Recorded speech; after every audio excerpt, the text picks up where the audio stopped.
Peut-être qu'il a sifflé 12 minutes trop tard. Et il a une mêlée sous les poteaux. On a tout là, il va tout droit qui lamine son pilier droit. Et l'arbitre voit une autre faute de l'autre côté, pénalité. Il joue vite, chandelle.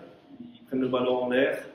Ils sont 5 à la réception. Ils donnent à l'ailier qui prend l'entrée de vitesse et essai. Et derrière, ils enchaînent aussitôt. Donc le score est lourd, mais je suis malgré tout fier de la prestation des joueurs. On a des gars qui s'engagent sur le contenu, c'est presque bien, c'est des petits détails qui nous coûtent cher. Mais je sais ce que font les mecs, je sais d'où on vient, et même si la défaite ne satisfait personne, voilà, il faut tenir compte de ce que font les gars. Et donc, ça fait mal à la tête, encore une fois, mais on ne lâchera rien. Et on est encore en TP du week-end, c'est ça? Donc, il y a de l'espoir.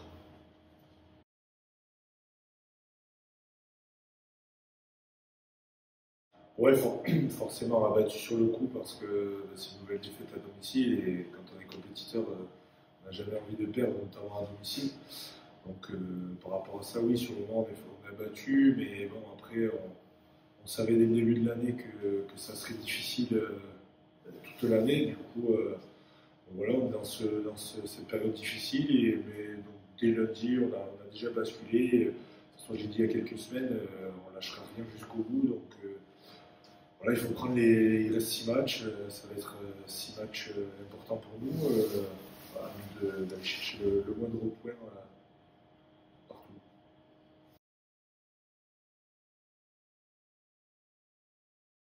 Peut-être c'était un groupe pénétrant près de la touche, où on avait mis les 3 quarts. On était donc 10 dans le groupe pénétrant, et peut-être que c'est une erreur de ma part. Parce que les 3 quarts, ils n'ont quand même pas la puissance de nos avants. Ça a fait du nombre, mais pour hier, on n'a pas été efficace sur celui-là, en tout cas. Mais sur le contenu, voilà, ça joue, ça fait des passes. Je dirais plus qu'aujourd'hui, ça manque de vitesse, tout simplement, pour construire nos actions. Donc c'est un peu ça le point faible de l'équipe. Prochaine étape de Périgueux, grosse équipe vaincue chez elle.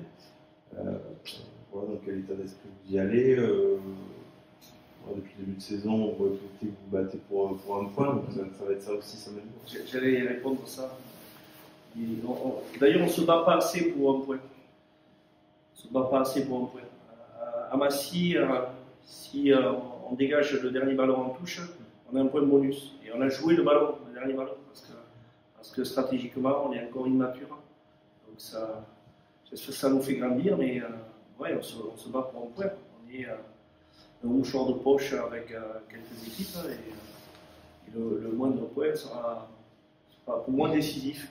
Je le dis depuis le début de la saison, voilà, ça va se jouer un point, et j'espère que ce point-là, il sera en notre faveur.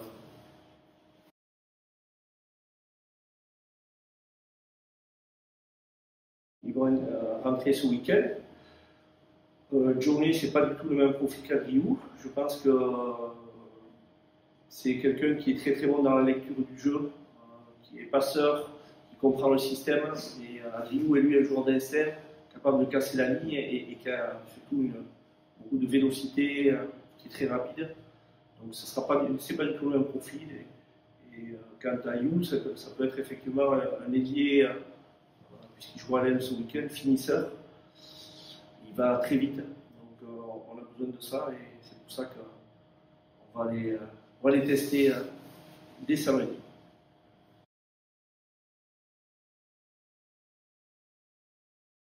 Il y a une rotation, mais pour récompenser les mecs, et on va avec ce qu'on pense être la meilleure équipe ce week-end.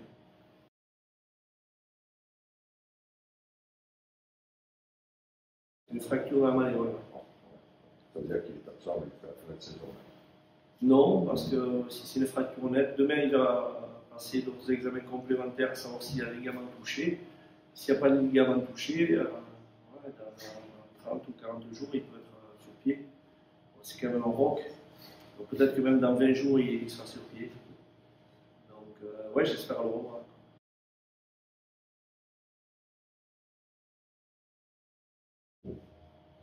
Peut-être un peu, je crois que vu qu'il y avait un week-end off avant, ils étaient exempts, je crois encore avant, ça fera presque 3 semaines qu'ils n'auront pas joué. Après, c'est les grosses équipes comme ça, elles ont l'habitude de s'entraîner tous les jours et elles prennent mine de rien du rythme. Après, peut-être à nous de faire une grosse entame d'entrée pour peut-être les mettre à mal, qui seront un peu en manque de rythme.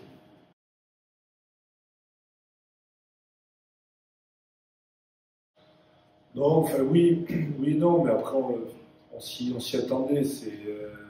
Faut pas se leurrer, on savait très bien qu'il y avait un fossé entre la nationale, entre la fédérale 1 et la nationale 2, entre la nationale 2 et la nationale. C'est des équipes qui sont constituées uniquement de joueurs pros qui s'entraînent tous les jours.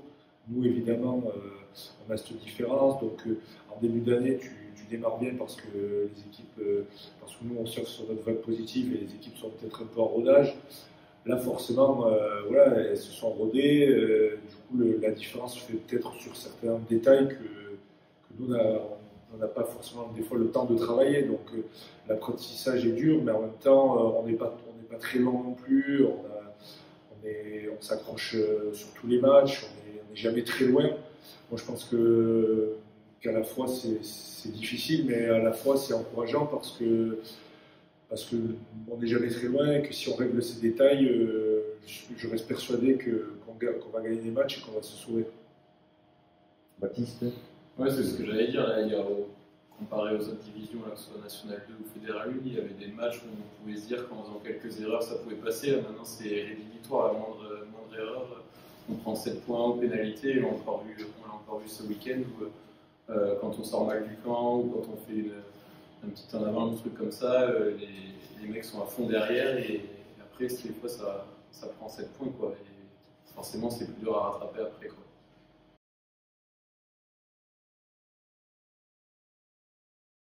Ouais, un petit peu, mais le retour de blessure, forcément, et puis les prestations étaient vraiment pas à la hauteur. Et puis, Christophe, ce qu'il veut que je travaille, c'est d'être un peu plus méchant sur le terrain. Je suis trop gentil. Trop bien élevé. C'est oui. pas bon, ça.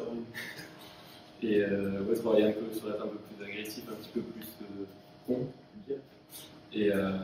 Et après, essayer de retrouver un peu physiquement la vitesse que j'avais auparavant. Je travaille un petit peu plus spécifiquement sur ça, essayer de retrouver plus d'explosivité, des choses comme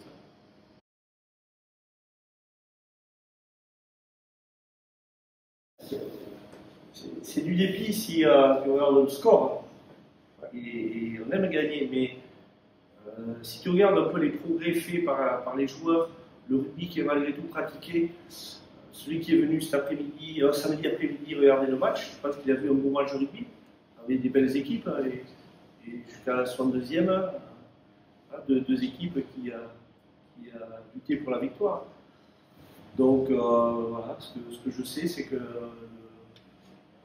Thomas Mendy de Fédéral 1, c'est pas le même Thomas Mendy de National 1. Et c'est pour la quasi-totalité des joueurs, ils ont tous énormément progressé, donc ça c'est bien. Et c'est bien pour eux, c'est bien pour le club. Donc voilà, on a très très envie de rester en National 1. Moi j'ai envie que le Stade de Rambouillet reste en National 1 parce qu'il a sa place à ce niveau, qu'on apprend et il faut apprendre vite.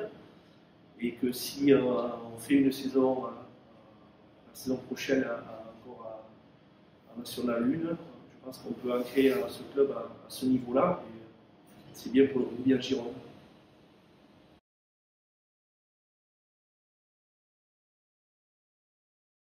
Alors, il s'est fait un peu mal à son épaule, mais je pense que nous pensons que c'est pas trop grave. Il a été le meilleur plaqueur de l'équipe. Ses qualités de défenseur, il est important et il amène beaucoup de confiance à ses partenaires.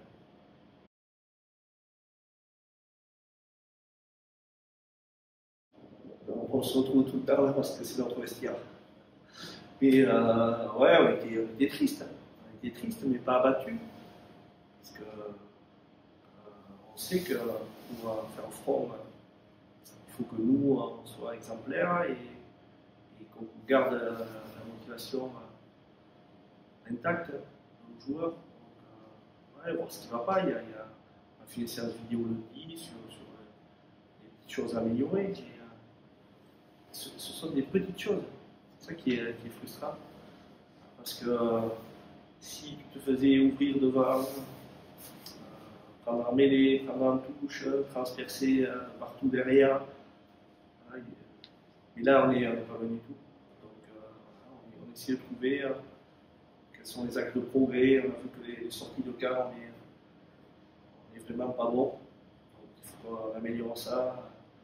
Une sortie de camp qui est ratée, ça fait 7 points derrière. Et pourtant, le ballon, il peut aller en touche et il n'y va pas, il reste sur le terrain.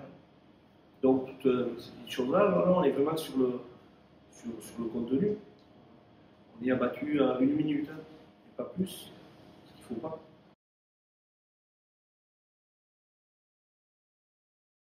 Et Périgueux, c'est une grosse équipe qui sera en haut du tableau à la fin de saison. Et je ne suis pas inquiet pour eux. Donc, voilà. Je me soucie de mes joueurs et essayer de faire une équipe la plus performante possible. Je ne suis pas inquiet pour eux.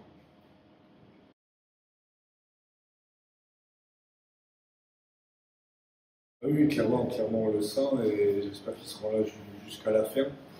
Il va nous rester 2 matchs à domicile qui seront primordiaux pour nous. Donc j'espère qu'ils répondront présent. Parce qu'ils sont, enfin, moi je le dis depuis 1 an, ils sont vraiment importants et du coup ça nous donne un supplément d'âme. Je pense que ce ne serait pas les mêmes matchs sans eux.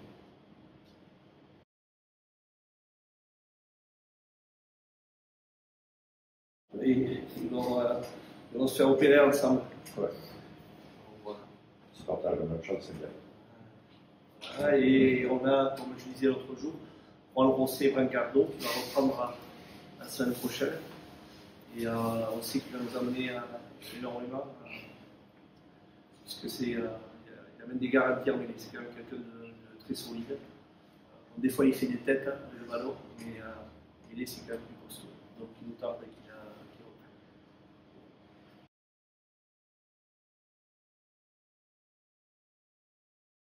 reprenne. Ouais.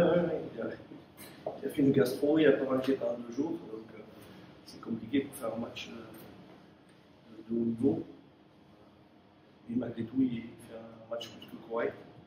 Donc, j'espère qu'avec le ventre plein samedi, il sera encore plus performant.